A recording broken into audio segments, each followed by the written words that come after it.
కానీ యోనాను బట్టి కొన్ని కుటుంబాలు గందరగోళ పరిస్థితులకు వెళ్ళిపోయాయి. దేవునికి స్తోత్రం. ఈరోజు దేవుని యొక్క శిష్యుడిగా, దేవుని యొక్క బిడ్డగా, దేవుని యొక్క సన్నిధానంలో నిన్ను ఏర్పాటు చేసుకున్నది ఏంటో తెలుసా? కుటుంబాలు కట్టడానికి, కుటుంబాలు పాడు చేయడానికి కాదు. దేవునికి స్తోత్రం.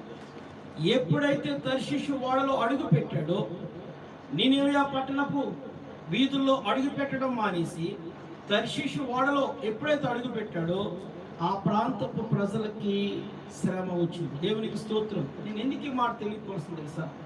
మనం ఏదైనా పాపాన్ని డబ్బులు ఇచ్చి కొనుక్కుంటామండి. మనం ఏదైనా పరిస్థితులను మరి దేవునికి ఇంపుగా ఉండవలసినటువంటి మనము, దేవుని ప్రేమను కనపరచవలసిన మనము, దేవుని యొక్క చిత్తాన్ని నెరవేర్చవలసిన మనమే లోకంలో వైపుకు మనం తిరిగి మనము రకరకాలుగా ప్రయాణం చేస్తాం. దేవునికి స్తోత్రం. ప్రభునందు జ్ఞాపకం చేసుకుంటాం. వాడ బద్దలైపోయే పరిస్థితికి రావడానికి గల కారణం ఏంటి అని ఆలోచన చేసినట్లయితే, ఒక ప్రవక్త చేసినటువంటి తప్పిదం, ఒక దేవుని బిడ్డ చేసినటువంటి తప్పిదం అని నేను చెప్తూ ఉన్నాను. దేవునికి స్తోత్రం. ఇంకొక మాట మీతో చదువుకుందాం చూడండి. కాబట్టి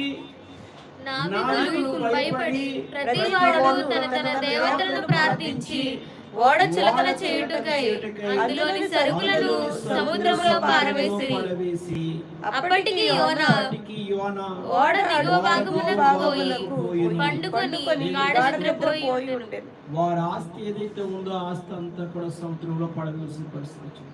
చూడండి, ఒక మాట మీతో చెప్తున్నాను. ఒకటి, ప్రవక్త డబ్బులు ఖర్చు పెట్టి వెళ్ళవలసిన పని లేదు, దేవుడే నడిపించుకుంటాడు. దేవునికి స్తోత్రం. ఎన్నికి మాటను తెలియపరుస్తున్నానంటే, సారేపత్తిలో ఒక వెధవరాల ఇంటికి దేవుడు ఏరియా వెళ్ళాడు. దేవుడు పంపించాడు. అక్కడ ఆయనకి కేవేమి చెల్లించి డబ్బులు ఏమి ఇవ్వలేదు. అక్కడ చక్కటి భోజనం ఆయన తినగలిగాడు. రెండోది, ఎలీషా కూడా ఆ దారి గుండా వెళ్తా ఉన్నప్పుడు ఆ స్త్రీ, చక్కటి స్త్రీ, ఆయనకు మిద్ది మీద చక్కటి భోజనం అరేంజ్ చేసింది. నేను ఎందుకు ఈ మాటలు తెలియపరుస్తుంటే, మనం పాపాన్ని డబ్బులు ఇచ్చి కొనుక్కుంటాం. చాలా జాగ్రత్త. ఈరోజు నినివే పట్టణానికి వెళ్ళవలసిన వ్యక్తి తర్షీషు పట్టణానికి వెళ్తున్నాడంటే ఆయన ఏం కోరుకున్నాడు తెలుసా? సుఖాన్ని కోరుకుంటా ఉన్నాడు. ఈ సుఖము చాలా క్షణిక మాత్రమే ఉంటుంది. చాలా అతి తక్కువ క్షణము మాధుర్యంగా ఉంటుంది. రెండోది, ఈ లోకంలో ఉన్నటువంటి మర్యాదలు కొంతవరకే ఉంటాయి. ఈ లోకంలో ఉన్నటువంటి సౌందర్యము అది వ్యర్థమైపోతుంది. ఈ లోకంలో ఉన్నటువంటి భోగాలన్నీ కూడా అవి మనం ముందు కనబడి కొన్ని దినాల్లో కనుమరుగైపోతాయి.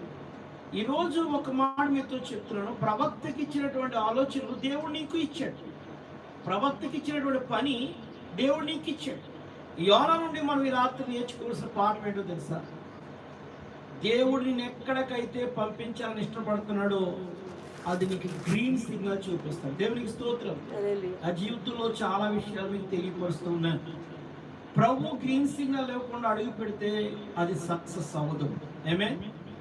దానికి డబ్బులు ఖర్చు అవుతాయి తప్ప, వ్యయం అయిపోతుంది తప్ప, దానివల్ల లాస్ అయిపోతుంది తప్ప, దానివల్ల ఇబ్బందులు పాలైపోతుంది తప్ప, దేవుని యొక్క గ్రీన్ సిగ్నల్ ఇవ్వకుండా నువ్వు వెళ్తే ఏది జరగదు. లోకంలో సిగ్నల్ ఇచ్చినా ఇవ్వకపోతే పర్లేదు, ఒకవేళ ఇవ్వకపోతే ఫైన్ పడతాం, అంతగానే ఏమీ లేదు, ప్రాణం ఏమి పోదు. కానీ నా యేసయ్య గనక సిగ్నల్ ఇవ్వకపోతే గనక నువ్వు వెళ్తే చాలా ప్రమాదాలు దారి తీయవలసిన పరిస్థితి వస్తుంది. దేవునికి స్తోత్రం. ఎందుకంటే యెహోవా ఇల్లు కట్టించిన ఎడల దాని కట్టువారి ప్రయాసం వ్యర్థమే, యెహోవా కాపాడని ఎడల దాని కావలి నిద్రపోకుండా మేలుకొని ఉండుట వ్యర్థమే. కాబట్టి ఈరోజు ఒక మాట మీతో చెప్తున్నాను. యోనా తన జీవితంలో చేసినటువంటి తప్పేంటో తెలుసా?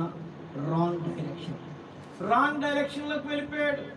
డబ్బులు ఇచ్చి కొనుక్కుంటున్నాడు. అతను డబ్బులు ఇవ్వకుండానే నినివే పట్టణానికి వెళ్ళాలి.